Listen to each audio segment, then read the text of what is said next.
सहना भवतु सहनौ भुनक्तु सह वीर्यं करवावहै तेजस्विनावधीतमस्तु मा विद्विषावहै। ओम शांति शांति शांति। नमस्कार दर्शकों, आशा करते हैं आप सभी स्वस्थ होंगे, निरोगी होंगे और योग का आनंद ले रहे होंगे। साथियों, योग की इस यात्रा में आज हम जिस विषय के ऊपर चर्चा करेंगे उसका नाम है पंचकर्म की सामान्य जानकारी। साथियों, मैं पंचकर्म का यहाँ पर पूरा डिटेल में आपको नहीं बता पाऊँगा क्योंकि पंचकर्म एक बहुत बड़ी प्रक्रिया होती है। इसके लिए मैं आपको सिर्फ एक सूक्ष्म जानकारी देना चाहता हूँ कि पंचकर्म हमें कब करवाना चाहिए और क्यों करवाना चाहिए और क्या क्या इसके मेन स्टेप होते हैं। साथियों, मात्र एक सूक्ष्म जानकारी है, वीडियो बहुत छोटा है साथियों, वीडियो को पूरा देखें। साथियों, दरअसल में होता ये है कि हम जिस प्रकार से हर चीज़ की सफाई करते हैं, चाहे वो हमारा वाहन हो, गाड़ी हो, चाहे वो हमारा घर हो, चाहे वो हमारा किसी भी प्रकार का कोई प्रतिष्ठान हो, हम वहाँ पर सफाई इत्यादि करते हैं क्योंकि उसकी सुरक्षा, उसकी आयु को बढ़ाने के लिए। ठीक ऐसे ही साथियों, ये शरीर भी हमारा एक प्रकार का अपना एक घर है, मंदिर है, इसकी भी हमें सफाई समय समय पर करनी चाहिए। ऐसे ही आयुर्वेद में षटकर्म और पंचकर्म की व्यवस्था है साथियों। इनके द्वारा हम अपने शरीर को शुद्ध कर सकते हैं साथियों। तो षटकर्म पर मैंने इससे पहले एक वीडियो बनाया था, उसमें भी मैंने आपको षटकर्म की एक सूक्ष्म जानकारी दी थी क्योंकि षटकर्म और पंचकर्म साथियों ऐसे खुले में नहीं हो पाते हैं। इसके लिए कुछ साजो सामान की आवश्यकता पड़ती है और वो इस प्रकार से नहीं हो पाएंगे, इसीलिए हम इसकी आपको सिर्फ एक सूक्ष्म जानकारी दे रहे हैं। साथियों, शरीर को डिटॉक्स करने के दो तरीके हैं। एक तो शरीर को हम दवा जब लेते हैं, कोई भी, चाहे वो आयुर्वेदिक हो या अन्य हो, तो जब भी हम कोई दवा लेते हैं तो हम उसको दवा के द्वारा हम शरीर में अनेक प्रकार के जो रोग पैदा होते हैं उनको हम शरीर के अंदर ही ठीक कर लेते हैं। एक तो ये तरीका हुआ चिकित्सा का। एक तरीका चिकित्सा का ये होता है कि हम जो है जितना भी हमारा वेस्ट प्रोडक्ट है, जितना भी हमारा जो अशुद्धियाँ हैं शरीर में, उनको निकाल करके बाहर रख दें। तो इनमें ज़्यादा अच्छा कौन है साथियों? ज़्यादा अच्छा ये है कि हम जितनी भी अशुद्धियां हैं, जो रोग के कारण हैं, उनको हम उठा करके बाहर रख दें तो ये ज़्यादा अच्छा है। तो ये हमें जो जितनी भी प्रकार की जो अशुद्धियां हैं उन्हें हटाने का जो तरीका है वो हमें षटकर्म और पंचकर्म ही बताता है साथियों।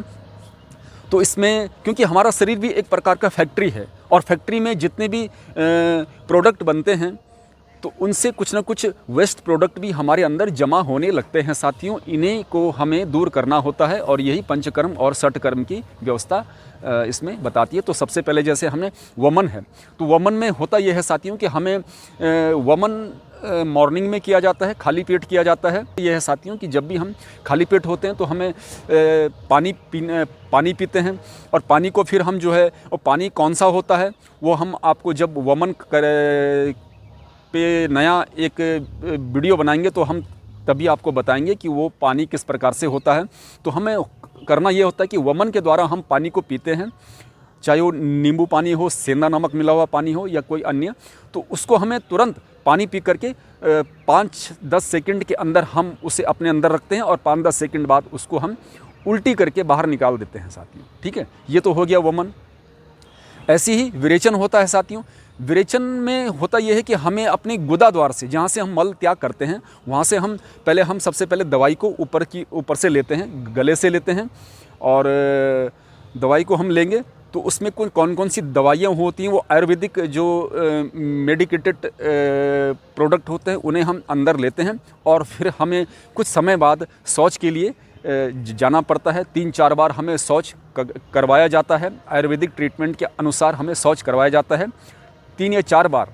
ठीक है, तो ये हमारा जितना भी शरीर की जितने भी पित्त दोष से संबंधित जो भी हमारे अंग होते हैं उनकी जो सफाई हो जाती है साथियों, ये विरेचन में होता है। हमें मतलब मल त्याग के द्वारा हम जो है विरेचन को करते हैं। इसके बाद है बस्ती।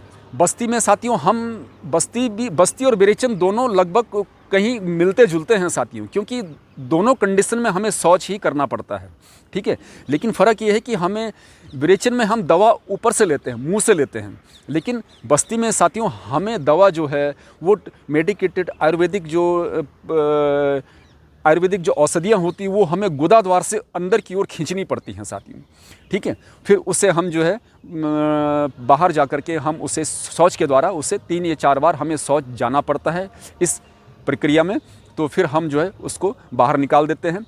तो जितने भी मल से जनित जितने भी रोग हमारे अंदर नाभि से नीचे जितने भी रोग होते हैं वो सब दूर हो जाते हैं। तो ये बस्ती में होता है साथियों।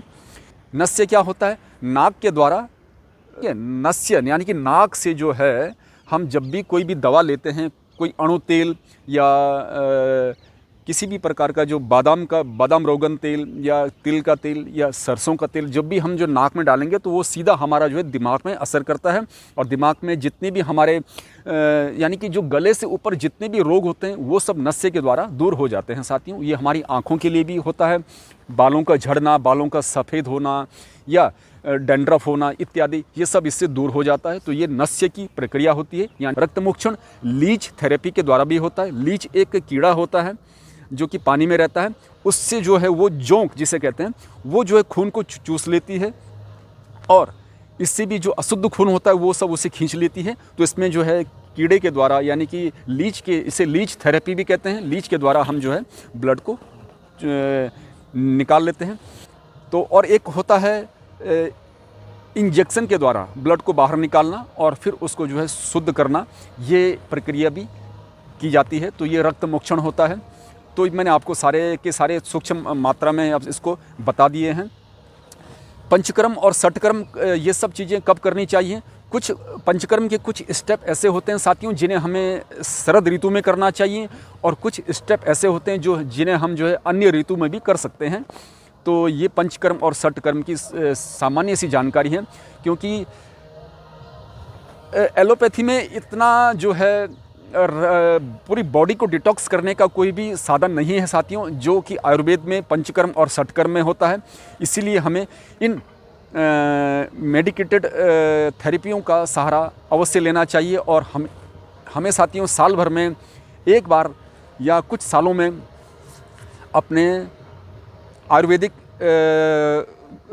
टीचर के अनुसार जो है हमें ये पंचकर्म और षटकर्म करवाने चाहिए। तो आशा करते हैं साथियों आपको ये वीडियो समझ में आ गया होगा, आप इसका लाभ लेंगे। और अभी हम इसमें वीडियो भी आगे बनाएंगे कि पंचकर्म और षटकर्म आपको करके दिखाएंगे।